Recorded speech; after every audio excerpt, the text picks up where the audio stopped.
Welcome back to Amazin But True, a New York Mets podcast from the New York Post. I'm your host, Jake Brown, here solo for the solo finale of Amazin But True. And then, sometime Monday, maybe Tuesday at this point, it'll be me and Nelson Figueroa on the final episode of the season because Monday there might be 4 outs of baseball to play. I mean, what a funky night on Thursday night. And, I brought Andrew Harts with me. We were in Anthony Scaramucci's suite. Had a great time. Struggling this morning. Ate a lot. We drank. We had a good time. So we're there. And we're, me and Harts are talking to each other like, man, we're going to pull strings for topics. And then chaos ensues. It's a 2-1. It's a 1-0 game in the top of the 9th inning. Ottavino pitched the night before. I guess I'm not going to, critique bullpen moves at this point. The Mets are one of the worst teams in baseball and are fighting for, the 6th spot in the draft right now with the Angels. If they do keep losing, they're 72-86. I'm not going to rip Buck for bullpen moves at this point of the season.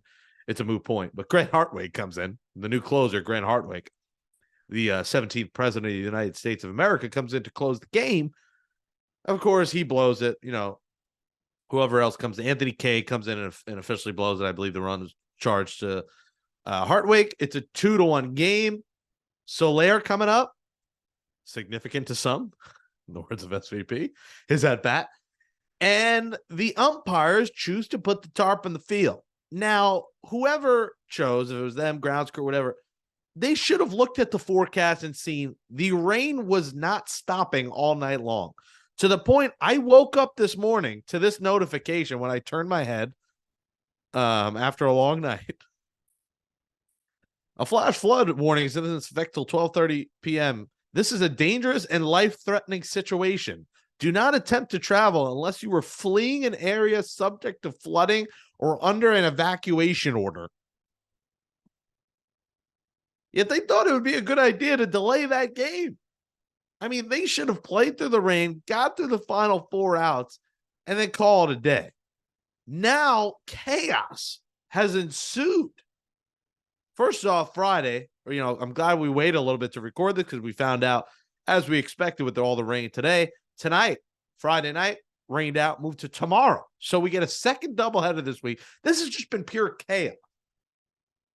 Second doubleheader tomorrow, beginning at 4, single dimension, Sunday, 3 p.m., and now, if the game still matters for the Marlins, which, it looks like it probably is going to, they're going to have to resume this game on Monday in the top of the 9th, first and second, 2 outs, Soler up.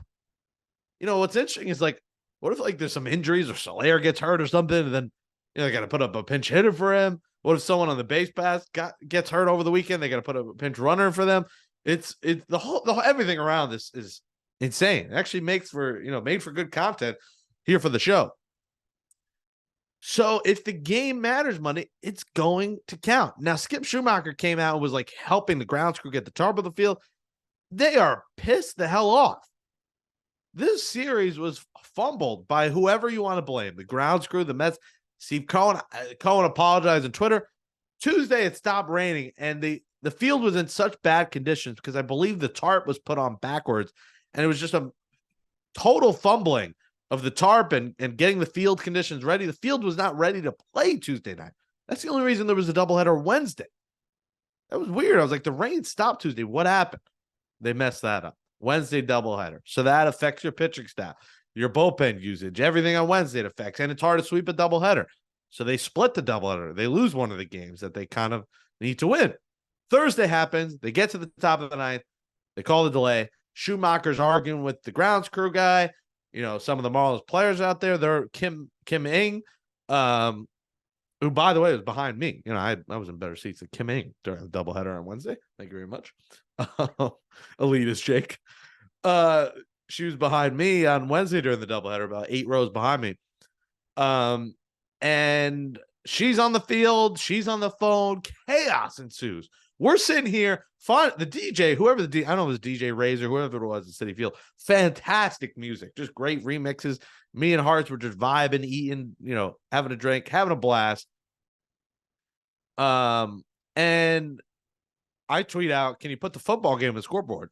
You're welcome. They put the football game on the scoreboard. So we're watching Lions, Packers, feet kicked back, having a brew, eating some chicken fingers, pretzels, chips, whatever. And 3 hours. They go 3 hours. They finally decide to suspend the game. Now, here's the thing. The Marlins, they suspended at midnight, 12:30, whatever it was. Right after, as soon as I got home is when I think they announced the suspension. They announced suspension. They got to go to Pittsburgh. So they're getting to Pittsburgh, 6, 7 a.m., 8 a.m., whatever it is. They got to play 3 in Pittsburgh. They in Pittsburgh Sunday night.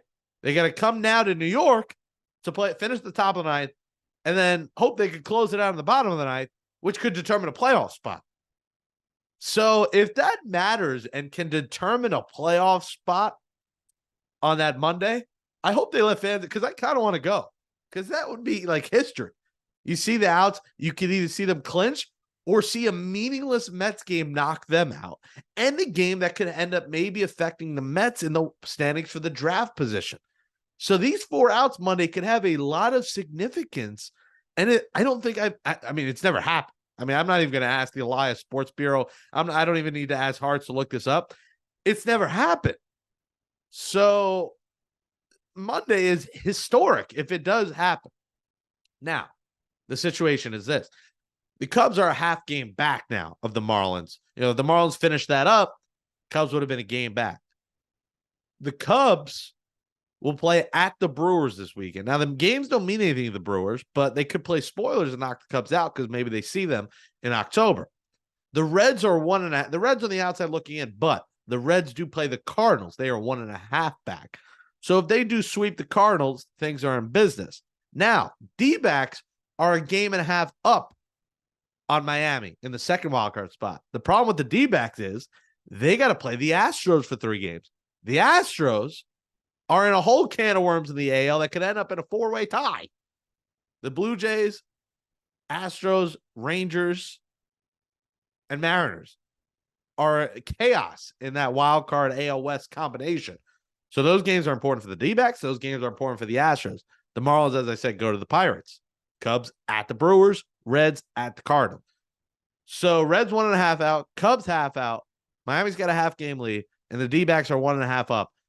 So if the D-backs get swept, chaos can ensue. A lot of different scenarios there that we'll talk about in the season wrap-up. But, we don't want to record the season wrap-up because they might have to finish those 4 outs. And on top of finishing the 4 outs, Harts, they're scheduled up. David Stearns have a press conference. David Stearns is getting to the job, and he'll be there potentially in front of seven fans and having a press conference after the final 4 outs of a game that either knocks the Marlins out, puts the Marlins in, gets the Mets to the 6th spot in the draft. It is just absolute insanity what could happen. And, when we were sitting there during the rain delay, we're like, should they just call this game off? They can't. I think because of, the competitive rules, they can't shorten a game that still matters for a team. Like when a team like a Tigers, Royals play and they do it, they're both out of it. So that doesn't matter. They could call that thing. But this, I think, because it is of importance, it's a competitive advantage. They win, even though they didn't actually finish it. So I get why they need to finish, but now it's just opened up a whole bag of work. I really hope there is Monday action. It would be a hell of a story. And then for Stearns to walk in, do they just move the presser at that point to Tuesday to avoid any chaos? I joked that, Buck has his post-game season wrap-up. Stearns walks in the office and then fires him in the same day. But, there's probably guys that might have booked vacations Monday. They were a baggy day in the morning, and then they're off to Cancun in the afternoon. Well, they're going to have to move that another day back or two. So absolute insanity. The 2-1 games. The Mets will doubleheader Saturday against a Phillies team that's wrapped up, so that doesn't really matter. But they chose to do the doubleheader. I think it's smart. You got fans who want to see both teams, see a playoff team, Philly. So it doesn't make sense to can the game. And then Sunday afternoon, there'll be some trio of McGill, Quintana, Budo this weekend. We'll see what they do with the giveaways now. Do they do the crossbody bag Saturday instead of tonight since it was moved? Do they do the tie-dye headband Sunday? Do they do the tie-dye headband in front of 12 people and 4 outs on Monday? absolute Sunday, they are doing the crossbody bag now. So Saturday's the headband. Damn it. Now I might have to go on Sunday. I wanted the crossbody bag. All right. So I might have to, bite the bullet and watch football at the Met game. All right. Sunday crossbody bag, Saturday headband. And Monday, we'll see if they even allow. If the Mets were probably smart, they'd say, yeah, no fans Monday. And they play a COVID style. Maybe they put some cardboard cutouts because it wouldn't be fair to the workers to have to show up for 4 outs and not make $1, unless they're like first 100 people that get to the stadium. That could be kind of fun. Or they do an autograph signing after. But this suspension has opened up a whole can of worms across the baseball world, Harts. And we were there for it. What a funky night. And I will say it was pretty cool watching the football game there on the scoreboard and being a few of the last fans in the building. But at some point, we're like, I need to get out of here. This thing ain't going to happen. Yeah, I mean, it's honestly the most appropriate way for this season to come to an end. I mean, so many twists and turns, so many rain delays, so many double headers. And it's just like, of course that happens. And of course it happens with the Marlins. But honestly, you know what? This is Marlins karma coming back. You know what I'm saying? I mean, think about 2007, think about 2008. This is now Marlins karma. And unfortunately, if the Mets can't be in the playoffs and they can't make any noise in October, truly, they might be able to make some noise on October, on Monday. And, that would just be the ultimate icing on top of the cake, where the Marlins have to play the last 4 outs and they still somehow, the Mets come back. Just imagine Pete Alonso hitting a walk-off home run to, end the Marlins season. Or just imagine Danny Mendick hitting Mendick. Your favorite guy is back, baby. He's back. Jeff McNeil goes on the IL because, of course, why not Jeff McNeil on the IL? But Danny Mendick, listen, crazier things have happened. Look, I'm of the ilk where I want to see absolute chaos. So give me all the crazy scenarios. I know you and we were talking before the podcast started about the scenarios between the AL West and the AL wild card and the NL. It's absolute chaos. And if our teams can't be in it, then give me chaos, baby. I want something just insane. Give me the 3-way tie or the 4-way tie, or give me just like a team getting knocked out on Monday after, a game being suspended for 3 days. And look, and one last thing on the game last night, that is not on the Mets. And I know some people on my X, also known as Twitter timeline, was saying that's the Mets' fault. It's not the Mets' fault. That's the MLB umpiring crew putting the tarp on. That's not the Mets. And Major League Baseball is responsible for restarting games, not the Mets, not the Marlins. The Mets and Marlins may want to, but that's on Major League Baseball. So you cannot blame the Mets. I know the tarp fiasco on Tuesday was the Mets' fault. That I do put on them. They should have been smarter. They did a bad job of the field. But yesterday was not on the Mets. Trust me, it wasn't. Look what the Marlins advertise Instagram everywhere. Show up to Citi Field. And there were some Marlins fans behind the dugout. They made some noise. They had let's go Marlins chants. This is their fault. They advertised coming to our stadium to watch their team beat the Mets and try to get in the playoffs. Look what happened. You showed up. You had a fumbling of the tarp on Tuesday, a doubleheader Wednesday, a suspended game on Thursday. I hope you extended your Airbnb till Monday because you might have 4 outs Monday that could determine your season. The other side of this is historic. The Marlins, throw out the COVID year for now because that barely counts. Besides the COVID year, they haven't been to the playoffs since they won the World Series. Am I correct? Since 2003. It's been 20 years since the Marlins have been. That's correct, right? They have not been in the playoffs. Confirm that's right. That's what I heard in the broadcast. Besides COVID year, I don't think they've made the playoffs since 2003. I'm pretty sure that's right. Correct. The COVID year, the shortened season, they got in. They were, I think that they were at 500 or maybe like right around 500. But yeah, they haven't been in the playoffs since 2003 when, look, the Marlins have won 2 World Series since their inception, 97, 2003. And they are a talented club. Don't get me wrong. I don't trust their bullpen for anything.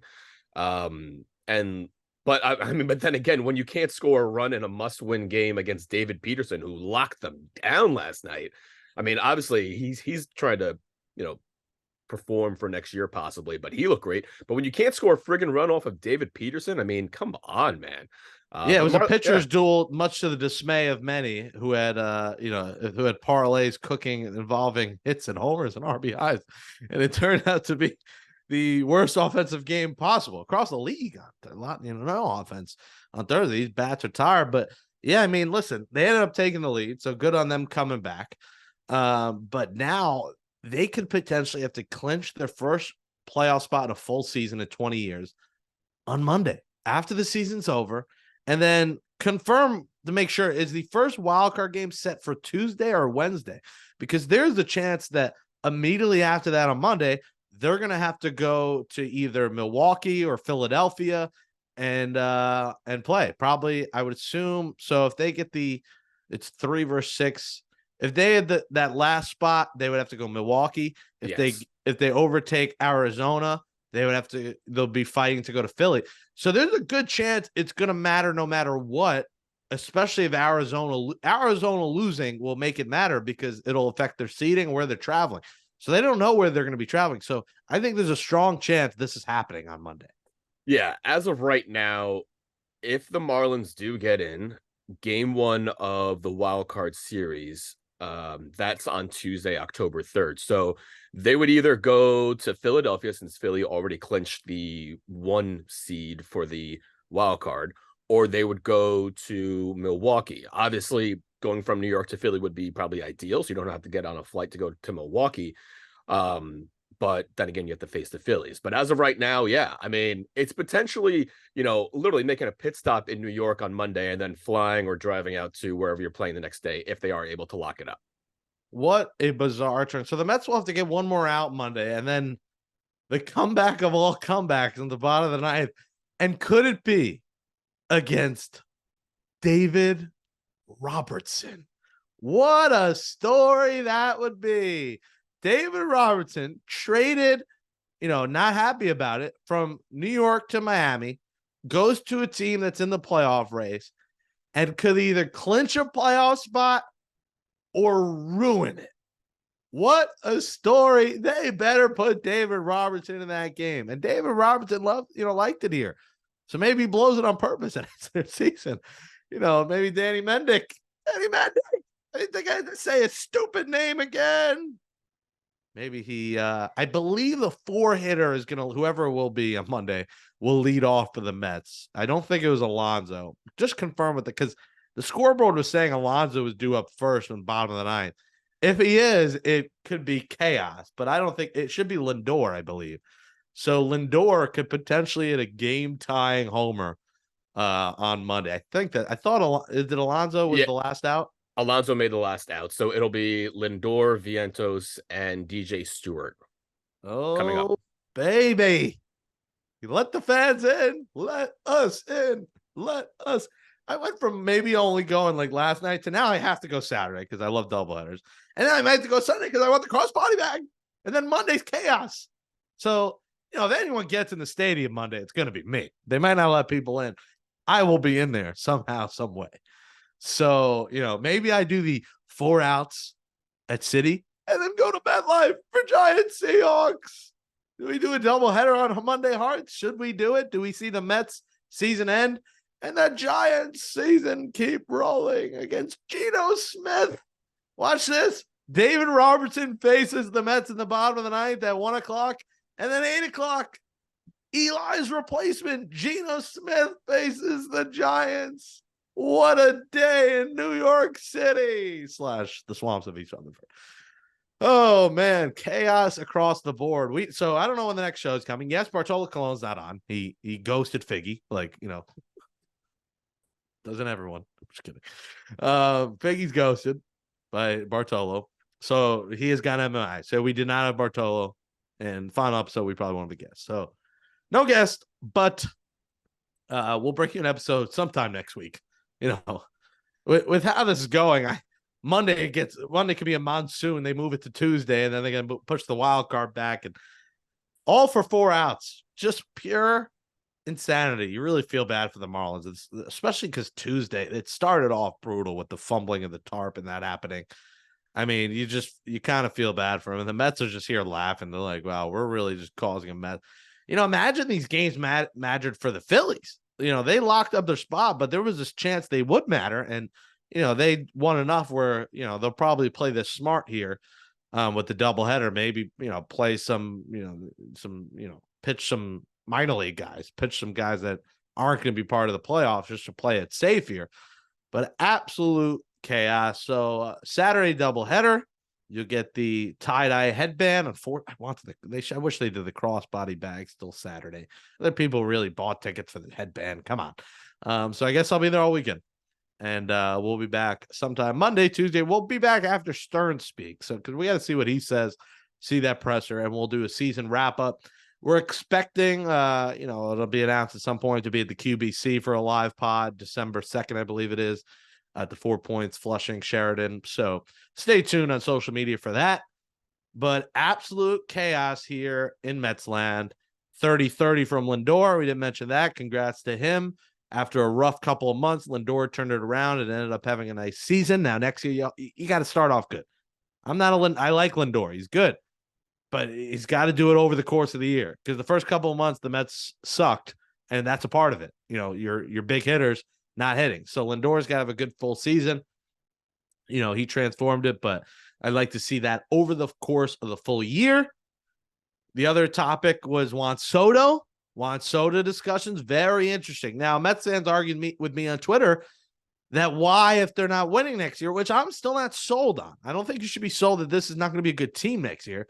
Why not can Stevie spend money and just get him next year in free agency? Well, because one, you have a year under his belt here in New York. See if he, have him get acclimated. Two, you get Juan Soto, you're not throwing next year in the back because Juan Soto's a great player. And if you get some good starters in free agency, you trade for Juan Soto. There's a reason you got all these prospects. They're all not playing. I went on that rant and people were like, you don't know what you're talking about, you have all these position players in the same position. Well, yeah, I am wrong because some of them are going to be traded. And, if Alvarez is your catcher of the future, you should have no problem trading Parada. I know everyone's like, Parada's untouchable. You should have no issue if Alvarez is your guy for the next decade, trading Parada, Beatty, David Peterson, Parada, Beatty, McGill, and maybe another prospect for 1 year Juan Soto. The Padres are going to deal him, it seems. So if I'm the Mets, I'm going in on him. If you have Juan Soto, Brandon Nimmo, and we expect Starling Marte potentially as your outfield, with the likes of Alonso, if he's still here, McNeil, Mauricio, Lindor, Alvarez, you're cooking. You don't look at that team, Harts, and say the Mets are going to suck next year. If you get it right in free agency and trades when it comes to pitching, you get those 3 starters you need, and you get some bullpen pieces to set up Edwin Diaz. You expect it to be Diaz, Ottavino. Ottavino ended up having a good ERA this year. I know it's frustrating. He had 6-7 losses, and it seems like Ottavino had a god-awful year. He ended up having a serviceable year, and he's not going to be a closer role now. You have Ottavino, Raley, Diaz. You get some relievers. You have Quintana, Senga. You get 3 starters, and you trade, for Soto. I think it's an interesting team. Obviously, there's a lot of what ifs. What will Stearns do? But I don't think Mets fans should be like, no, just wait for him in free agency. I would go for Juan Soto right now because that makes your offense a whole lot better, and it definitely will allow you to make Mauricio kind of your everyday guy. Because I would like them to keep him. I would hope Beatty is more the piece as he makes another error the other night. My God, he continues to be terrible in the field. He's young. You give him time. But Harts, I disagree with the Mets fans saying I don't want to trade prospects for Soto. There's a reason you have all these prospects. You're not keeping them all. Some got to get traded. And Juan Soto's a guy that, the Mets should be aiming for. He would be a star here. That's the guy who, if I'm the Mets, I go for. And it makes sense, too, because the Padres, the report is they want to kill salary. They want to just dump salary. And I can't imagine people picking up Xander Bogaerts. Fernando Tatis probably isn't going anywhere. I think Juan Soto's the guy, and he has that flair for the dramatics. I think he likes the East Coast a little bit better. He hasn't really, he's having a great year in terms of home run power for the Padres. But if you're able to acquire him for what the Mets have and essentially do the Padres a favor, that would be one very good splashy move that David Stearns could make. And then there's 35 homers, 108 RBI a year, 275. besides Alonso's homers, Harts, that's the best player in the Mets. That's like he becomes Alonso, Soto, Lindor if they choose to keep Alonso. That's the other thing. If they get him, do they end up trading Alonso? But if you have Alonso, Soto, and assuming you will extend Soto, Alonso, Soto, Lindor for the next, 6, however many years. On top of that, Harts, people forget Juan Soto will turn 25 on October 25th. He will be in his 25-year-old season next year. He is in the prime of his career. So if there's ever a guy you go for in his prime, it's a guy who's turning 25 years old. And look, the one guy you haven't mentioned is Shohei Ohtani, and that was the guy that everyone wanted. And I'm not saying, not to still want him, but if you're able to trade for the bat and Juan Soto, and then you sign Josh Hader to duo with Edwin Diaz, who will return next year, and then you bring in Blake Snell, again, how is that Met team not competing next year? You have the 1-2 at the back end of the bullpen. You're bringing in a guy who's probably going to win the Cy Young campaign for the National League. I'm sorry. You partner Kodai Senga and Blake Snell. That's a solid 1-2 right there. The Mets have young pitchers. They have young bats. Again, tell me that team is not competing next year. So this is how David Stearns makes his mark. And he'll be introduced, or apparently will be introduced on Monday, maybe, possibly Tuesday. Now we'll see. But that's how you make your mark. You trade for the guy in Soto. You sign the big pitchers. There's ways that this team will compete next year. I still do not believe that the Mets are just going to throw in the towel and just be, mid in 2024. They're going to be a team to have to reckon with, I feel like. The issue will be is if they do get Soto and extend him, do they have room to have Alonso, Soto, and Lindor? I mean, that's $100+ million a year for those. Steve Cohen. I know they got Cohen money, but you got a whole roster. But the thing is, if you have some young guys fill in, now I don't want Beatty and Mauricio to be starters, one or the other. And right now, it's looking like it has to be Mauricio over Beatty. But you can't have $30 million at every position. So that's going to be the issue. That's the big question. Can they get Hader to and afford him? And they're not going to buy guys at every position. But if you get Soto and you get the pitching right, and at least have Alonso for one more year, if they're like, all right, we'll wait till free agency. Yeah, that team has to compete. And like everyone's argument is if they're not competing, they are. Billy Epler got it wrong saying what he said. I know what he's trying to say, the projections, blah, blah, blah, blah, blah, blah, blah. He shouldn't have said that. He got it wrong. So you need to take that with a grain of salt. The Mets look like a team that will compete next year if they do those moves. Look, a lot of things have to happen here. We're searching for storylines, and this is a storyline. Juan Soto is a storyline. He is a star at 24 years old right now. And on a Padre team that underachieved greatly, he ended up having a fantastic season. And, also, you want to talk about a guy, OBP walks. This guy walks. He gets on base. This guy has just been fantastic player. He has playoff experience. He's won a World Series. He's the guy you go all in for. His OBP is 409. The Mets don't have anyone. No one is close to that for the Mets. Has a 409 OBP. So he immediately becomes arguably the best player in the team. He's a pretty solid defensive player. I mean, for the fans saying no, it blows my mind. His career OBP, Harts, is 421. It was 1 point off. A very nice number. 421. This is a guy that had a 465 OBP in 2021. This is a guy who played 159 games this year and wasn't hurt. This is a guy throughout his career has been pretty healthy. 116 in 2018, 150 in 2019, 2020, I'm not going to count. 2021, 151, 2022, 153. And this year, every game, 159. Jake, but you already said it, though. How old is he going to be next year? 25 years old. How often are you able to acquire someone who is south of 28, 27? He's never 25. You can acquire him and then extend him. I mean, again, now remember, you acquire him, extending him, that's going to be at least a $400 million contract, probably maybe 450. But that's a guy that you're paying for 6-7 years of his prime. When does that ever happen? You never get 7 years of prime. Never. Maybe Bryce Harper, you could have said that about, but even he had his injury history before that. This is a guy you go all in for. And any team that takes themselves seriously, this is the one you want. Shohei is hurt. I get it. He's not going to be pitching next year. So now he's just a one-way guy. He's only hitting, which again, he's a great hitter too. But the whole appeal with Shohei was that he's pitching and hitting at an elite level. Who knows how much longer he was going to be able to pitch for even as is. But Juan Soto, like you said, durability, he's young, and he's damn good. That's the guy that I'm trying to target, honestly. Hello, David Stearns. I'm the podfather, Jake Brown. Message to you. Bring the Mets. Juan Soto. Soto. Soto. Soto. Soto. Soto. Soto. Soto. As the crowd goes wild. There's your message, David Stearns. Soto. Snell. Hater. And more. Coming up next on Amazin But True. All right, that's enough at us. Give the Juan Soto, David Stearns. We will talk to you next week.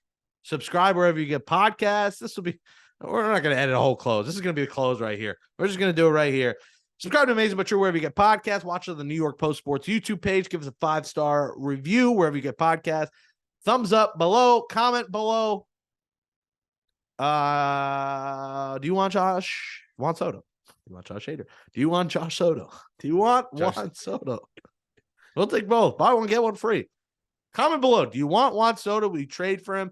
Or are you in the camp of, let's wait till free agency? Remember, he may not be around then. He might go somewhere and love it and maybe extend through the season. So there's no lock he'll be available next free agency. I get that aspect of it, but why not get him for a whole year if you can? If you're looking through the window of we will compete and fight next year, I'm not ready to punt next year. So go get Soto. Nelson Figueroa will be back for me for a season finale episode next week, either Monday or Tuesday. We'll see what happens with this final 4 outs. Chaos has ensued. Thank you, everybody, for listening all year long. We'll see you at Citi Field for the finales this weekend. And hopefully there'll be some people there Monday for 4 outs. It'd be kind of fun to let people in, although I could see why they would not do that. Thanks, everybody, for listening to Amazin But True. We'll see you for the grand finale next week. Peace.